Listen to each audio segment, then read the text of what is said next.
அனைவருக்கும் கணித வணக்கம். இப்போ பார்க்க போகிறது 7ஆம் வகுப்புக்குரிய கணக்கு.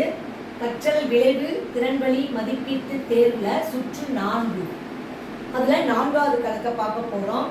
ஒரு கலர் பென்சிலின் விலை ரூபாய் 2 ரூபாய் 50 பைசா எனில் நமக்கு 20 கலர் பென்சில்களை வாங்க எவ்வளவு ரூபாய் தேவை அப்படின்னு சொல்லி கொடுத்துருக்காங்க. இந்த கொஸ்டினை பார்த்தோன்னே நமக்கு என்ன செய்வோம், தசம பெருக்கல், தசம எண்களினுடைய பெருக்கல் கணக்காக இந்த கணக்கை செய்ய போகிறோம்.